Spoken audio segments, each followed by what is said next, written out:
इसमें हम एनवायरनमेंट का पहला लेक्चर है, इसमें देखते हैं पारिस्थितिकी।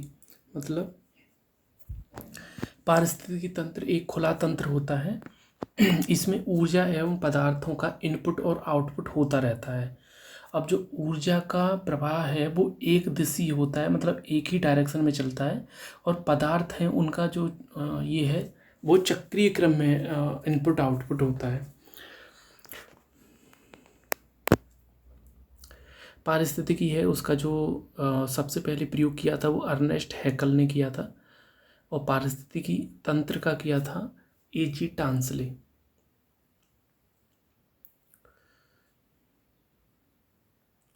उन्नीस 1935 में A.G. टांसले ने सर्वप्रथम पारिस्थितिकी तंत्र का प्रयोग किया था।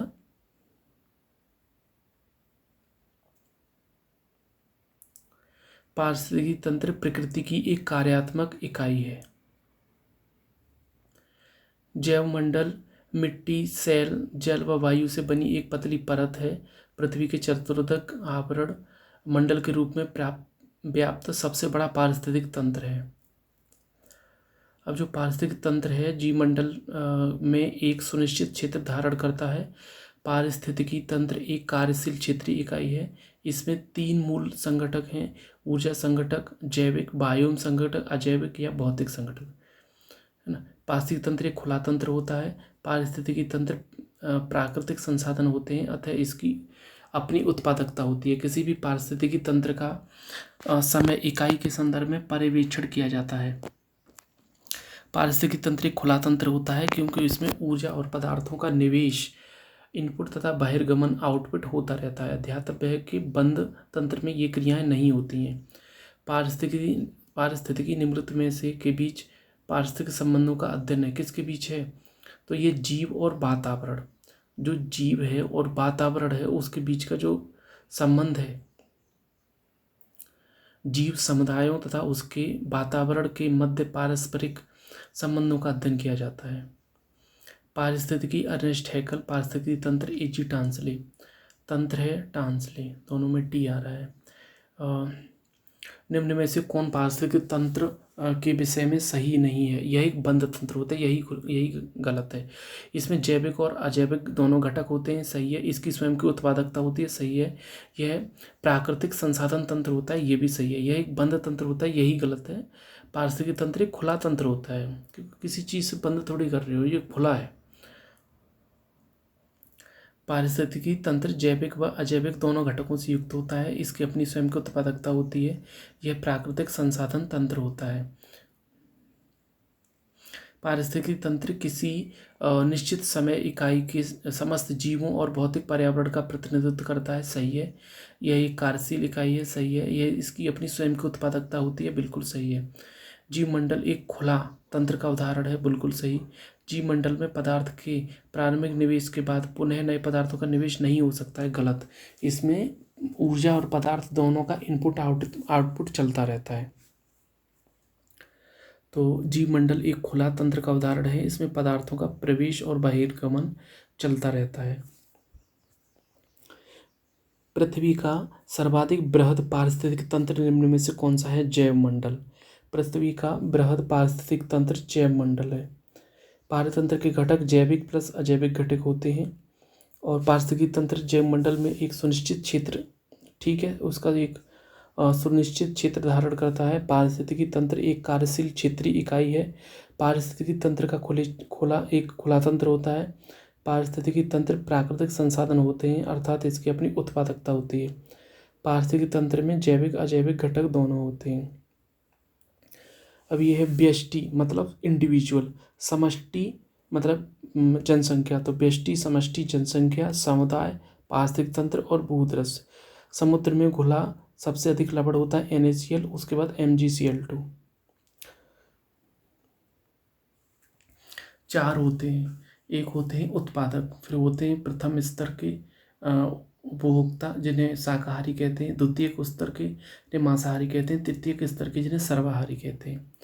तो पारिस्थितिक तंत्र के जो घटक हैं उसमें स्वपोषित और परपोषित, तो ऑटोट्रोपिक वे होते हैं जो प्रकाश संश्लेषण अथवा रसायन संश्लेषण द्वारा अपना आहार स्वयं निर्मित करते हैं।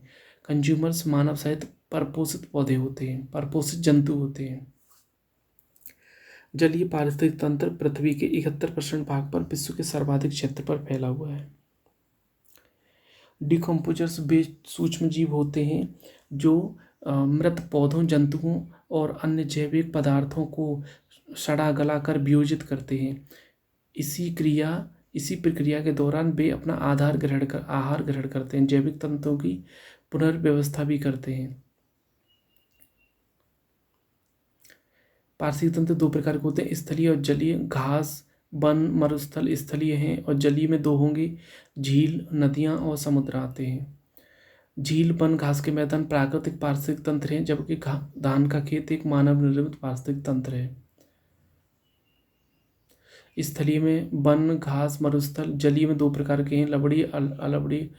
तो लवड़ी में कौन कौन से रहेंगे? तालाब, झरना, झील अलवड़ी में। और लवड़ी में रहेंगे लवड़ी, झील, ज्वारनात्मक, समुद्र। मानवीकृत कृषि खेत, खलिहान, जीव एक्वेरियम और अंतरिक्ष यान। पृथ्वी के लगभग 71% भाग पर जलीय पारिस्थितिक तंत्र है। यह तंत्र विश्व का सर्वाधिक क्षेत्र पर फैला हुआ है। सागरीय पारिस्थितिक तंत्र सबसे अधिक स्थिर है और ये सबसे बड़ा है। सागरीय पारिस्थितिक तंत्र सबसे अधिक स्थिर पारिस्थितिक तंत्र है। सागरीय पारिस्थितिक तंत्र अपनी रासायनिक संरचना के कारण स्थिर रहता है। सागरीय जल खारा होने के साथ ही घुलित ऑक्सीजन, प्रकाश तथा तापमान के कारण सबसे अधिक स्थिर रहता है। समुद्र विश्व का विशालतम पारिस्थितिक तंत्र है। पृथ्वी पर विद्यमान जलमंडल का 97% समुद्री जल के रूप में मिलता है। सबसे ज़्यादा सोडियम क्लोराइड है और कर्क रेखा और बहुत अधिक अंतर पाया जाता है तापमान में, समुद्री धाराएं होती हैं। ठीक है, वह जीव कोई जीव जहाँ रहता है उसका सबसे अच्छा उदाहरण कौन सा है? आवास। तो किसी जीव या पौधे को अन्य जीव में रहने की जगह जो उसे आवास कहते हैं। जब कोई पादप जंतु बृहद क्षेत्र में निवास करता है तो ये बायोम कहते हैं। कौन सा एक तंत्र पारितंत्र इकोसिस्टम का सर्वोत्कृष्ट वर्णन करता है? जीवों, ऑर्गेनिज्म का समुदाय और साथ ही वह पर्यावरण जिसमें भी रहते हैं। तो जीव पारितंत्र क्या है? जीव प्लस पर्यावरण ही पारितंत्र है। क्षेत्र एक कृत्रिम पारितंत्र है। जनसंख्या कौन सा एक सही क्रम है? तो जनसंख्या, व्यष्टि, समष्टि, जनसंख्या, समुदाय, पारिस्थितिक तंत्र, भूदृश्य। व्यष्टि, समष्टि, जनसंख्या, समुदाय, पारिस्थितिक तंत्र, भूदृश्य। कौन सा एक कृत्रिम पारितंत्र है? खेत। पारिस्थितिक तंत्र का उपयोग सबसे पहले किसने किया था? एजी टांसले। दोनों में टीटी है। जो जीव अपना भोजन स्वयं उत्पादित करते हैं उन्हें स्वपोषित कहते हैं। ठीक है। प्रकाश संश्लेषण की क्रिया द्वारा उपभोक्ता अपने भोजन का उपभोक्ता कहाँ से करेंगे? प्रकाश संश्लेषण द्वारा जो उत्पादक होते हैं वो अपना भोजन स्वयं बनाते हैं, तो ये गलत है।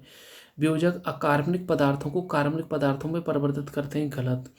जो जीव जंतु होते हैं उनमें कार्बनिक पदार्थ होता है, अब जब वो मृत हो जाते हैं तो उनमें जो कार्बनिक पदार्थ होता है उसको अकार्बनिक में बदलते हैं। तो डिकम्पोजर्स कार्बनिक पदार्थ को अकार्बनिक में बदलते हैं। मृत जीव कार्बनिक पदार्थों को अकार्बनिक में बदलते हैं। सागरीय पारिस्थितिक तंत्र सबसे बड़ा तथा सबसे स्थिर इकोसिस्टम है। ठीक है। निम्न में से कौन एक विश्व का विशालतम पारिस्थितिकी तंत्र है? समुद्र। सर्वाधिक स्थिर पारिस्थितिकी तंत्र महासागर है। सबसे अधिक स्थिर पारिस्थितिकी तंत्र कौन सा है? महासागर। इकोसिस्टम के संदर्भ में क्या सत्य है? तो जो नीचे के स्तर पे हैं वो ज़्यादा होंगे संख्या में और ऊपर के स्तर पर ऊर्जा 10% रह जाती है, इसे लिंडेमान का नियम कहते हैं, और उनकी संख्या भी घटती जाती है।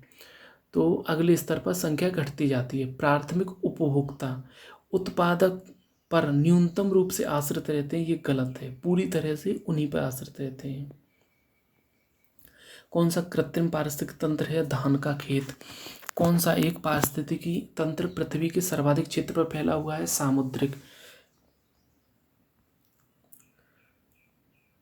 सर्वाधिक स्थिर और सबसे बड़ा सागरीय। जो अब उसमें जैसे वनोन्मूलन जो है पारिस्थितिकी तंत्र का मूल कारण, असंतुलन का मूल कारण वनों का उन्मूलन है, लकड़ी काटना है।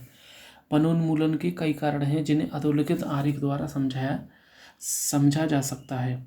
वनोन्मूलन के कारण जैसे कागज की भारी मांग, है ना, ये सब है। तो पारिस्थितिक असंतुलन का मूल कारण वनोन्मूलन है, अन्य सभी गौण कारण हैं। तो अब इससे ये होता है, अब वनोन्मूलन से क्या होता है मरुस्थलीकरण, बाढ़, अकाल वर्षा की परिवर्तनीयता इसके गौण कारणों में से एक है। वन्यजीव संरक्षण,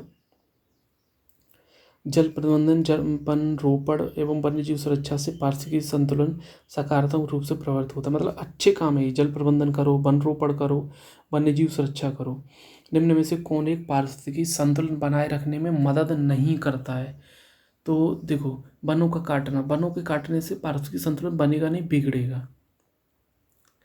तो भारत में पारिस्थितिक असंतुलन का निम्नलिखित में से कौन सा एक प्रमुख कारण है? वनोन्मूलन। पारिस्थितिक असंतुलन का मूल कारण है वनोन्मूलन।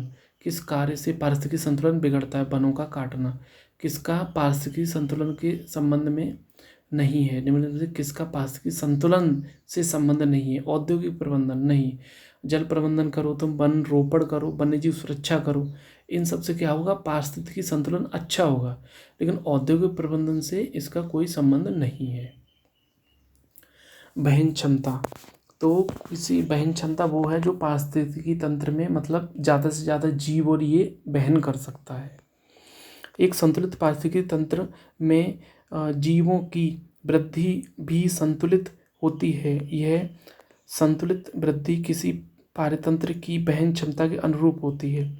वहन क्षमता या जनसंख्या वहन क्षमता, कैरिंग कैपेसिटी, किसी भौगोलिक क्षेत्र के पारितंत्र में किसी जीवधारी प्रजाति की उस अधिकतम जनसंख्या के रूप में परिभाषित की जाती है जिसे वह पारितंत्र के संसाधन पोषण प्रदान कर सकते हैं, जिससे वह उस पारितंत्र के संसाधन पोषण कर सकते हैं। वहन क्षमता से अधिक जनसंख्या वृद्धि उस पारितंत्र पर दबाव डालेगी और अत्यधिक वृद्धि उस पारितंत्र के विफल हो जाने का कारण भी बन सकती है। प्रजनन या क्षमता वृद्धि, संख्या वृद्धि क्षमता किसी भी जीवधारी का अंतर्निहित गुण है। बिना पर्यावरण की रुकावट के प्रजनन की यह क्षमता जैविक विभव, बायोटिक पोटेंशियल कहलाती है। पारिस्थितिकी क्रमता पद द्वारा केवल किसी जीव का ग्रहण किए जाने का स्थान ही नहीं होता, बल्कि जीवों के समुदाय में उसकी कार्यात्मक भूमिका का भी वर्णन करता है। किसी निश्चित क्षेत्र में प्राणियों की संख्या की सीमा जिसे पर्यावरण समर्थन कर सकता है क्या कहलाती है? वहन क्षमता। कैरिंग कैपेसिटी, निम्नलिखित में से कौन सा एक पद केवल जीव द्वारा ग्रहण किए गए दिक् स्थान का नहीं बल्कि जीवों के समुदाय में उसकी कार्यात्मक भूमिका भी बढ़ाता है? पारिस्थितिक कर्मता। ऊर्जा प्रवाह एक दिशीय होता है और जो पदार्थों का प्रवाह है वो चक्रीय होता है। खाद्य पदार्थ किसी प्रकार के जीवधारियों का एक ऐसा क्रम है जिससे किसी पारिस्थितिक तंत्र में ऊर्जा का प्रवाह होता है। यह एक दिशीय होता है। घास, टिड्डा, मेढक, सर्प की आधा आहार श्रृंखला बनती है और घास, बकरी और मनुष्य आहार श्रृंखला बनाते हैं। उत्पादक हैं पेड़ पौधे, शैवाल, और उपभोक्ता हैं जानवर, मनुष्य, अपघटक हैं कवक एवं विषाणु। चींटी प्राथमिक उपभोक्ता और अपघटक दोनों की श्रेणी में आती है। क्रमबद्ध स्तरों की श्रृंखला जो है वो खाद्य श्रृंखला कहलाती है। पारतंत्र के जैविक घटकों में से हरे पौधे उत्पादक घटक के अंतर्गत आते हैं। हरे पौधे सूर्य के प्रकाश का उपयोग करके प्रकाश संश्लेषण विधि द्वारा अपना आहार स्वयं बनाते हैं। इस प्रकार पौधों को स्वपोषित कहा जाता है। हरे पौधे मानव सहित समस्त जंतुओं के लिए प्रत्यक्ष तथा अप्रत्यक्ष रूप से आहार व ऊर्जा की आपूर्ति का स्रोत होते हैं। वे सभी पौधे जो कि प्रकाश संश्लेषण के द्वारा भोजन का निर्माण करते हैं प्राथमिक पोषक या उत्पादक कहलाते हैं। पौधे ये जो प्रथम स्तर पर है क्या कहलाएंगे? ये उत्पादक। पौधे प्रकाश संश्लेषण हरे रंग के लावा क्लोरोफिल की सहायता से सहायता से करते हैं। क्लोरोफिल के कारण ही पौधे हरे रंग के दिखते हैं। समुद्री खाद्य श्रृंखला में फाइटोप्लैंक्टन्स मुख्य पारिस्थितिक उत्पादक होते हैं। ये प्रकाश संश्लेषण की प्रक्रिया द्वारा ऊर्जा प्राप्त करते हैं। पृथ्वी के वायुमंडल में उपस्थित ऑक्सीजन की अधिकतर मात्रा के लिए फाइटोप्लैंक्टन्स ही उत्तरदायी हैं। विभिन्न पारिस्थितिक तंत्र के प्राथमिक उत्पादक फाइटोप्लैंक्टन्स हैं। गहरे सागरीय समुद्र के हैं। छिछले पानी के जड़युक्त पौधे हैं। घास स्थल के घासें एवं जंगली शाकीय पौधे हैं। फसल के पौधे हैं, फसल भूमि के। चींटी पौधों को खाकर सेलुलोज से ऊर्जा प्राप्त करती है। जो चींटी होती हैं उसको प्राथमिक उपभोक्ता और शाकाहारी प्राणी ही, किसी खाद्य श्रृंखला में मुख्यतः शाकाहारी प्राणी ही प्राथमिक उपभोक्ता की श्रेणी में आते हैं। ठीक है, जैसे हिरण शाकाहारी प्राणी है, प्राथमिक उपभोक्ता हो गया ये, अतः प्राथमिक उपभोक्ता है। चींटी डिकम्पोजर और प्राथमिक उपभोक्ता दोनों की श्रेणी में आती है। यह पौधों को खाकर सेलुलोज से ऊर्जा प्राप्त करती है। बाघ मांसाहारी प्राणी है तथा लोमड़ी सर्वाहारी है। ये दोनों प्राथमिक उपभोक्ता की श्रेणी में नहीं आते हैं। वे जीवधारी जो अपना भोजन प्राथमिक उत्पादकों हरे पौधों से प्राप्त करते हैं प्राथमिक उपभोक्ता कहलाते हैं। इन शाकाहारी प्राणियों को खाने वाले जीवधारियों को मांसाहारी कहा जाता है। अतः उपभोक्ता परपोषी जीव होते हैं। वे शाक सब्जियों का सेवन करने पर मनुष्य प्राथमिक उपभोक्ता, जबकि मांसभक्षी करने पर द्वितीयक उपभोक्ता की श्रेणी में आता है। जो बाघ है मांसाहारी, लोमड़ी सर्वाहारी और चींटी प्राथमिक उपभोक्ता तथा अपघटक दोनों की श्रेणी में आती है। अपघटक निर्जीव कार्बनिक तत्वों को अकार्बनिक तत्वों में तोड़ते हैं। जैसे जो डिकम्पोजर अपघटक वे जीव होते हैं जो अपक्षय या सड़न की प्रक्रिया को तेज करते हैं जिससे पोषक तत्वों का पुनः चक्रीकरण हो सके। अपघटक निर्जीव कार्बनिक तत्वों को कार्बनिक तत्वों में तोड़ते हैं। सूक्ष्म जीवों की एक विस्तृत किस्म जैसे फफूंद, जीवाणु, गोलकृमि, प्रोटोजोआ और केंचुआ अपघटकों की भूमिका अदा करते हैं। ये जो उपभोक्ता की तरह अपना भोजन निगलते नहीं हैं, बल्कि वे अपने शरीर से मृत या मृतप्राय जीवधारियों, पौधों या जंतुओं पर विभिन्न प्रकार के एंजाइम का स्रावण करते हैं। इससे विखंडित होकर मृदा में सामान्य अकार्बनिक पदार्थ का उत्सर्जन होता है और इन्हें पौधे मृदा से प्राप्त करते हैं। इस प्रकार पौधे नाइट्रोजन, फास्फोरस तथा अकार्बनिक तत्वों का पारतंत्र में पुनः चक्रीकरण हो जाता है। स्थलीय पारतंत्र की तरह ही समुद्री पारतंत्र में भी खाद्य आहार श्रृंखला पाई जाती है। जो समुद्री आहार श्रृंखला है वो है डायटम, क्रिस्टेशियाई और हेरिंग। डायटम इन्हें स्वपोषी कहते हैं, क्रिस्टेशियाई शाकाहारी उपभोक्ता और हेरिंग मांसाहारी उपभोक्ता कहलाते हैं। उल्लेखनीय है कि तितलियां कई पुष्पीय पौधों के परागण में महत्वपूर्ण भूमिका निभाती हैं, अतः इनकी संख्या में गिरावट से पौधों के परागण पर प्रतिकूल प्रभाव पड़ सकता है। तितलियों की संख्या में गिरावट से इस खाद्य श्रृंखला पर भी प्रतिकूल प्रभाव पड़ता है। एक खास स्थलीय पारिस्थितिकी तंत्र के खाद्य श्रृंखला में क्या रहेगा? घास, टिड्डा, मेंढक, सर्प। निम्न में से कौन खाद्य श्रृंखला निर्माण करता है? घास, बकरा और आदमी। ठीक है। जीवी संगठक क्या होते हैं? जीवाणु, वनस्पति, जानवर। कौन आहार श्रृंखला का निर्माण करते हैं? घास, बकरी, मानव। वायु जीवीय संगठक नहीं है। ठीक है। खाद्य श्रृंखला उस क्रम का निर्देशन करती है जिसमें जीवों की एक श्रृंखला से दूसरे में आहार में पोषित होते हैं। सही है। खाद्य श्रृंखला एक जाति की समष्टि के अंतर्गत गलत बाहर पाई जाती है। खाद्य श्रृंखला उस जीवधारियों की संख्या का नहीं, उसमें संख्या से मतलब नहीं है, केवल नाम से मतलब है। एक पारिस्थितिक तंत्र में निम्नलिखित में से प्राथमिक उपभोक्ता कौन कौन आएंगे? प्राथमिक उपभोक्ता मतलब जो सीधे हरे पेड़ पौधों से अपना भोजन प्राप्त कर रहे हैं। तो एक तो हिरन आ गया।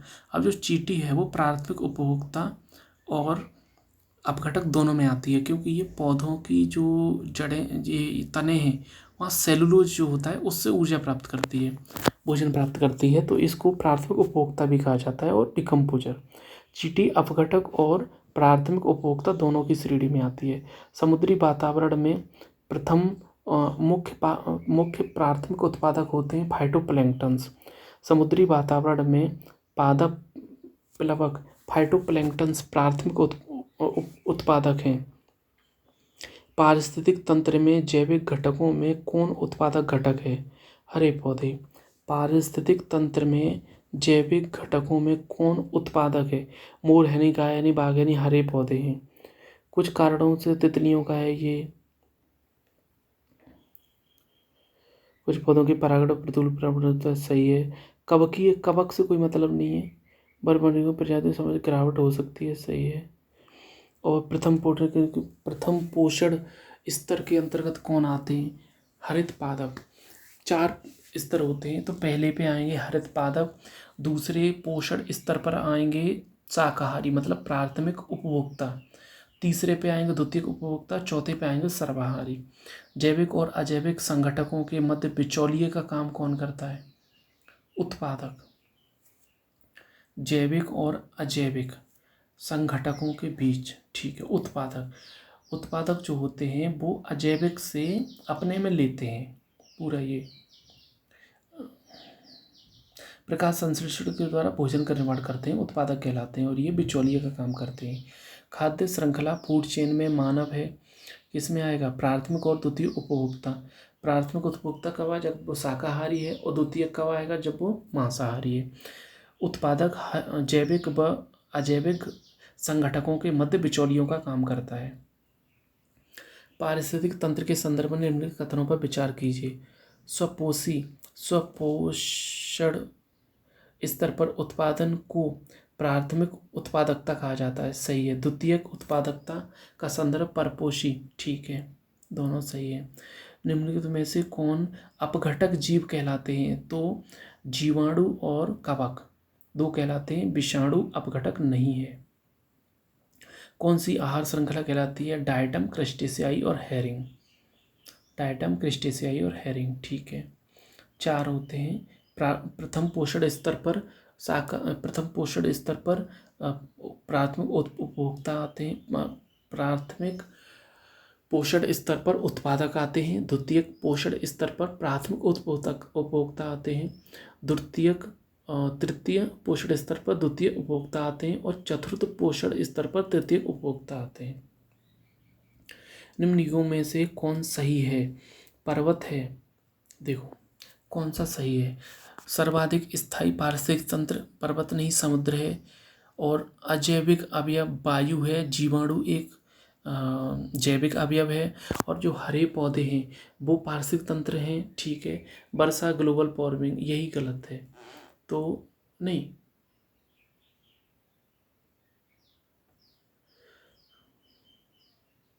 सी क्यों दे रहा है इसका? ग्लोबल वार्मिंग के लिए, हाँ, तो वो विकल्प सही पूछा है ना, ये भी गलत है, तो कौन सा सही है? केवल हरे पौधे पारिस्थितिक तंत्र ही सही है।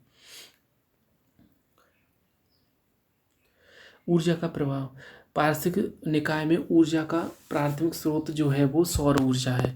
जैव मंडल पारिस्थितिक तंत्र में ऊर्जा का प्रवाह एक दिशी होता है। जैव मंडलीय पारिस्थितिकी तंत्र धरती पर स्थापित सभी पारिस्थितिकी प्राणियों का योग है। ऊर्जा का प्रवाह अजैविक प्राणियों से जैविक प्राणियों की दिशा में होता है। ऊर्जा का प्रवाह अजैविक प्राणियों से जैविक प्राणियों की प्रणाली की दिशा में होता है।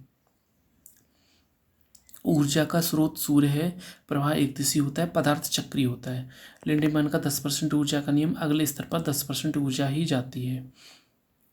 उत्पादकों का सकल उत्पादकता का केवल 10% भाग ही मांसाहारियों द्वारा स्वांगीकृत हो पाता है। लिंडेमैन ने 10% का नियम दिया। इसके अनुसार शाकाहारी जंतु उत्पादक की शुद्ध प्राथमिक उत्पादक का 10% भाग ही अपने में संचित करता है।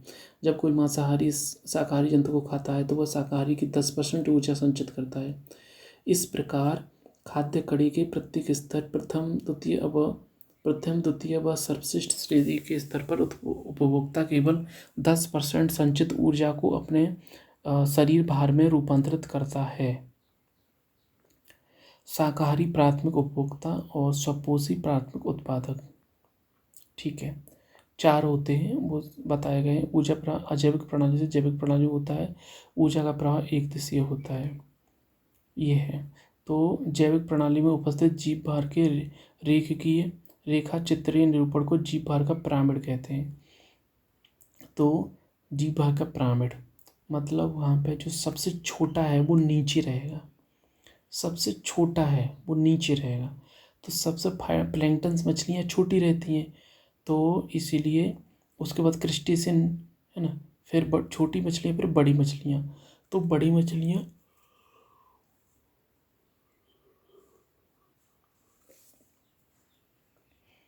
ऐसा है। स्तरीय पारिस्थितिकी तंत्र में जीव भार का पिरामिड सीधा होता है स्थल में, क्योंकि यहाँ पे जो छोटे हैं वो ज़्यादा हैं, छोटे हैं वो संख्या में ज़्यादा हैं,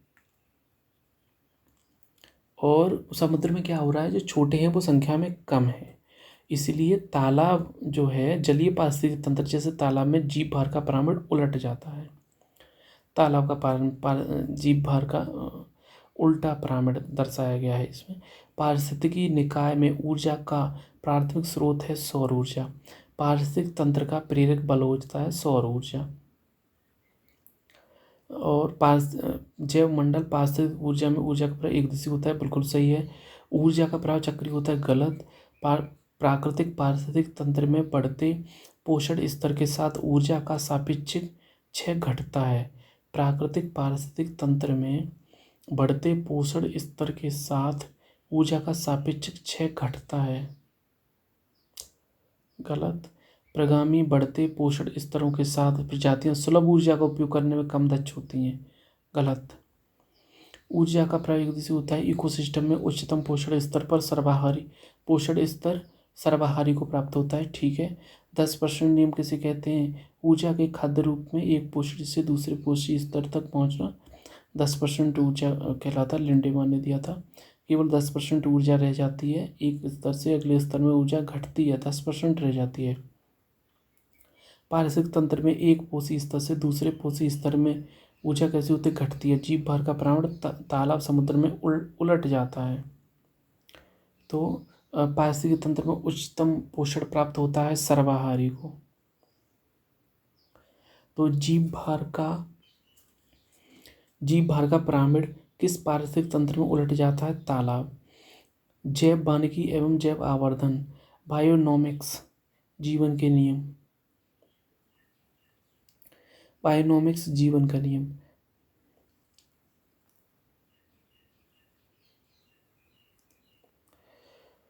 इसका शाब्दिक अर्थ है जीवन का प्रबंधन, गलत। जीवन के नियम यह पारिस्थितिकी का पर्याय है, सही है। यह प्राकृतिक तंत्रों के मूल्यों पर बल देता है जो मानव तंत्रों को प्रभावित करते हैं, सही है। पहला गलत है, बाकी दो सही है। डीडीटी का समावेश होने पर एक जीव में उसका संभवतः अधिकतम सांद्रण होगा सांप में, कि जो जैसे जैसे पोषण स्तर बढ़ता जाता है तो जो इकट्ठे हो रहे हैं अशुद्ध पदार्थ हैं वो बढ़ते जाते हैं और शुद्ध पदार्थ घटते जाते हैं, ऊर्जा घटती है। उच्च स्तर पर डीडीटी संकेंद्रण अधिक होगा। जैव भू रासायनिक चक्र एवं जैविक अनुक्रमण। जैव भू रासायनिक चक्र किसको कहा जाता है? जो जैसे O2 है, CO2 है, जल चक्र है, फास्फोरस है, नाइट्रोजन है, इन सब का जो एक दूसरे में ये हो रहा है। पारिस्थितिक तंत्र में अजैविक तत्वों के जैविक प्रवस्था में परिवर्तन तथा इन जैविक तत्वों के अजैविक रूप में पुनरागमन के प्रारूप को जैव भू रासायनिक चक्र कहते हैं। प्रकृति में नाइट्रोजन, फास्फोरस, कार्बन इत्यादि तत्वों के जैव भू रासायनिक चक्र पाए जाते हैं, जैसे गैसी चक्र है और सेडिमेंट्री है। O2N2 चक्र है ना, ये गैसी चक्र है। और सेडिमेंट्री क्या है? कैल्शियम, फास्फोरस, सल्फर और पोटेशियम। सर्वप्रथम ओडम ने गैसी चक्र को समझाया था। भौतिक वातावरण में किसी समुदाय का समय के साथ रूपांतरण ही पारिस्थितिकी अनुक्रमण कहलाता है। उदाहरणतः घास स्थलों में घास वर्षा के अधिकतर जल को पौधों की जड़ों तक पहुंचने से पूर्व ही अवशोषित कर लेती है। साथ ही आग लग जाने पर के कारणों से घास स्थलों की भूमि पथरीली एवं बंजर हो जाती है। ऐसी भूमि लाइकेन्स के उगने के लिए आदर्श वातावरण प्रस्तुत करती है। अनुक्रमण एक ऐसी प्राकृतिक विधि है जिसके अंतर्गत एक ही निहित तथा निश्चित स्थान पर एक निश्चित समूह दूसरे समूह द्वारा विस्थापित हो जाता है। सबसे पहले आप नगनीकरण कर दिया आपने, उसके बाद प्रवास होगा, फिर अस्थापना होगी, उसके बाद प्रतिक्रिया होगी, फिर स्थिरीकरण होगा। तत्वों के चक्रण को जैव भू रासायनिक चक्र कहते हैं। तो पारिस्थितिक तंत्र में तत्वों के चक्रण को क्या कहते हैं? जैव भू रासायनिक चक्र। घास स्थलों में वृक्ष पारिस्थितिक अनुक्रमण के अंश के रूप में किस कारण घासों का प्रतिस्थापन नहीं करते हैं? जल की सीमाओं एवं आग के कारण। इसलिए वहाँ पेड़ नहीं आ पाते हैं, घास ही रहती है। एक जैविक अनुक्रमण की प्रावस्थाओं का सही क्या है? नगनीकरण, प्रवास, अस्थापन, प्रतिक्रिया और स्थिरीकरण। पारिस्थितिकी संक्रमण अवधारणा का सर्वप्रथम प्रयोग किसने किया था? बेनेट द्वारा। समुदायों का पूर्ण क्रम जो क्रम से एक निश्चित स्थान पर बदलता है उसे क्या कहते हैं? सीयर। पारिस्थितिकी आंदोलन, चिपको आंदोलन पेड़ों की कटाई को रोकने के लिए महत्वपूर्ण था। और नर्मदा बचाओ आंदोलन है ना, ये नर्मदा नदी के लिए था, बहुउद्देशीय योजना बनाई जा रही थी उसको रोकने के लिए। और एप्को आंदोलन जो था वो कर्नाटक में हुआ था। पारिस्थितिकी स्थायी मितव्ययता है, ये किसमें था? चिपको आंदोलन।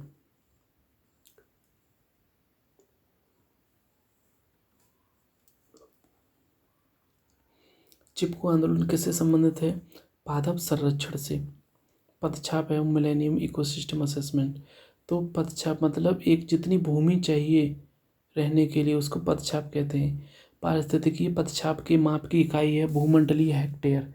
स्थिर जल के आवास स्थिर जल के जो आवास हैं वो लैंटिक कहलाते हैं। और आर्द्र भूमि, जैसे इसके जो एग्जाम्पल आर्द्र भूमि, तालाब, झील, जलाशय, ये स्थिर जल के हैं। और बहते जल के जो आवास हैं वो लैंटिक कहलाते हैं, लोटिक कहलाते हैं।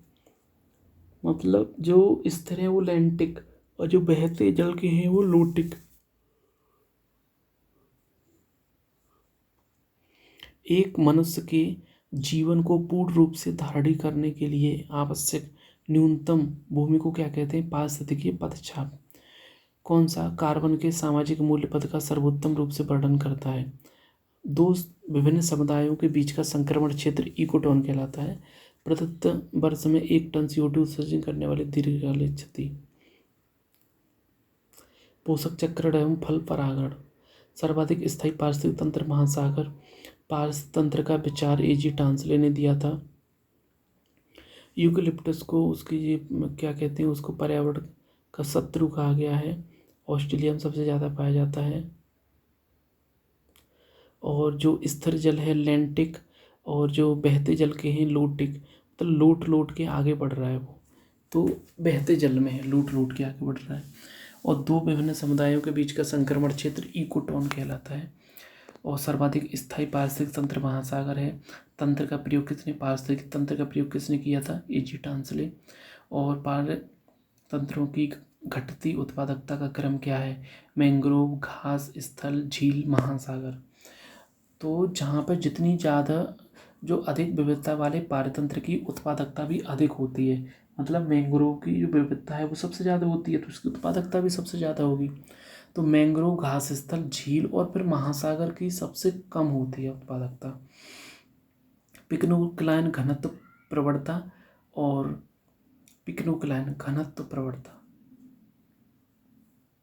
हेलोक्लाइन लवणता प्रवणता, थर्मोक्लाइन तापमान प्रवणता।